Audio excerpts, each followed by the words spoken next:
And the statement from Rusty Hardin yesterday, we're thrilled that the Brazoria County Grand Jury cleared Deshaun Watson of the one remaining criminal allegation. We've known all along what people who learn the facts also know. Deshaun Watson committed no crimes. In fact, 2 separate grand juries have now found that there wasn't even probable cause to believe he committed a crime. That gets back to what we were talking about earlier. The grand jury makes decisions based on what the prosecutor puts on the tee.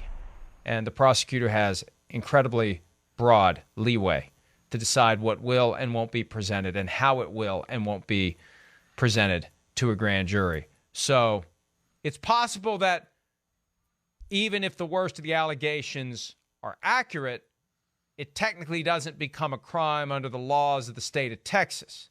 Although based upon some of the allegations we've seen, I find that hard to believe. And I think Watson's camp was at least bracing for the possibility of some misdemeanor indictments. But that still doesn't change the fact that you have 22 separate lawsuits, Peter, where there are allegations of a violation of persons' rights, sexual assault, and other misconduct. And hey, if he wins all 22, more power to him. And he apparently plans to fight all 22. That's a different issue we need to get into. He apparently intends to fight all 22, and he may win all 22. But somewhere between 1 and 22, you get to a point where I agree with you. You take a step back and say, what's really going on here? And you had 4 teams throw caution to the wind because a competition broke out for the services of Deshaun Watson. And they jumped into it. And once it ended and the dust started to settle, I think that's when people started to say, wait a minute, is this a competition that even should have happened? And we'll see. Mike, one team that lost here, I can tell you, because I've spoken to this team, to a high-ranking employee of this team. I can tell you one team is glad they lost. And, you know, it's easy to say that after the fact. I'm sure they would have, said all these laudable things. But, you know, I believe that one of the reasons why at least one of these teams lost is that this team was not willing to do anything with the contract. And, you know, if you're trying aggressively, to really get a player, okay, and you do everything you can, to try to get the player, that's one thing, which I think that's where the Cleveland Browns are. But at least one of the teams involved was not willing to do anything with the contract. And so, I've had a lot of people say to me in the last few days, oh, you should be critical of all 4 teams for going after him. Well, I would like to see, first of all, who, if somebody else got him, what were the conditions under which they signed him? Did they give him a new contract? Did they come out and say, we have full trust that he never did anything, that he's being charged, whatever? Or, would they take the guy, the player under the existing contract and say, he's got a lot of proving to do, and we're going to really hope this turns out great because he's a great football player, but let's not make any judgments about him right now. Somebody comes out and says that, I say, good. That's the way that this should have been handled. Well, and Peter, one of the things that I think everyone lost sight of on this, Deshaun Watson didn't want out of Houston because of his contract.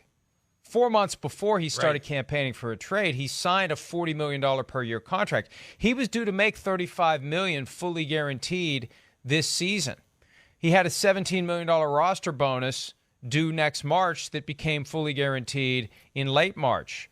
But when you manage to, setting aside the criminal aspect of this, when you manage to create a competition, a 4-way tug of war for this guy's services, and the Texans did a brilliant job of basically pre-qualifying any interested team before they could even talk to Deshaun, because the worst-case scenario for the Texans is there's only one team Deshaun wants to play for. Then you got no leverage when it's time to negotiate a trade.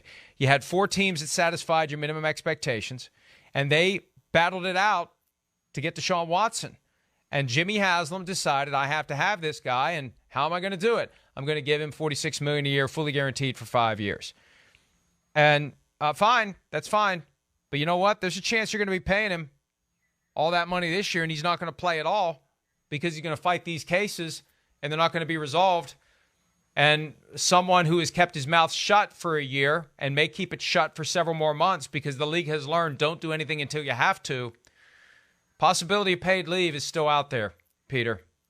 And I don't think Watson's camp understands that. I think that they believe that they're either going to get a suspension now, 6 games, in the aftermath of the grand jury's work, or the NFL is not going to do anything until the cases are resolved. There was a belief by the Dolphins last year that because they wanted all cases to be settled before they traded for him, that if the cases would have been settled, it would have been a 6-game suspension last year. So it's either 6 games now or cases settle or otherwise resolve, maybe 6-game suspension later. But in the interim, he can play. See, I think there is an outcome to this, potentially, where Watson's under the impression he's good to go. The Browns are under the impression he's good to go. And the commissioner says, as week 1 of the preseason approaches, you're not playing while these cases are pending. There's too many. There's too many. We can't let you play. You're on paid leave. And it's not punishment. The NFL is on record for 8 years now with what I think is a misguided take that it's not punishment if the player is being paid, because I think the punishment is not letting him play. This isn't a paid vacation for somebody who hates their job.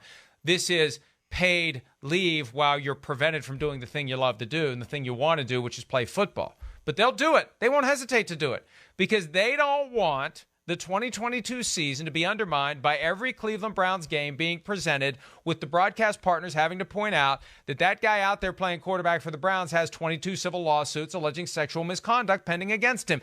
Because at the end of the day, there's still a lot of football fans that don't know. And they're not going to find out until the NFL is forced to tell everybody about it during Browns games. That's why they do this. And that's the thing, Peter, that Watson and Mulugeta and Hardin and Haslam and Andrew Berry and Kevin Stefanski, they all better be ready for it. Because I've already heard the rumblings that it's coming if these cases don't get settled. And that's why I said a week ago when we heard about the trade, first thing I said on PFTPM, take that money that you just got, Deshaun Watson, and settle these cases. Give these 22 individuals the justice that they want and turn the page on this and move on. That's the only play right now, and I don't think that's going to happen. I think he's going to keep fighting, and I think he believes there's a way that he gets 22 outcomes in his favor in the civil courts. How incredible would it be if 2 things happen? One, that Deshaun Watson got $46 million this year and never took a snap. Number 2, if his suspension came in 2023, when the suspension would be based on every week would be 1/18 of $46 million. And I'll tell you this, the NFL had better not allow that contract next year, in this case, to be rewritten.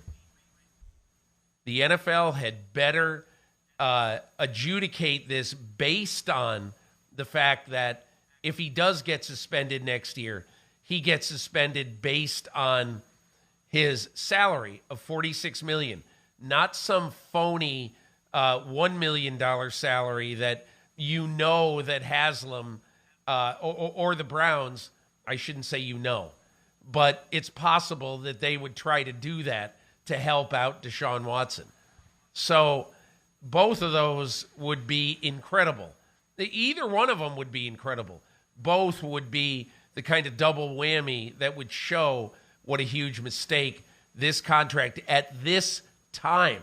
I'm not saying this contract is going to turn out to be stupid, but at this time, it just makes no sense.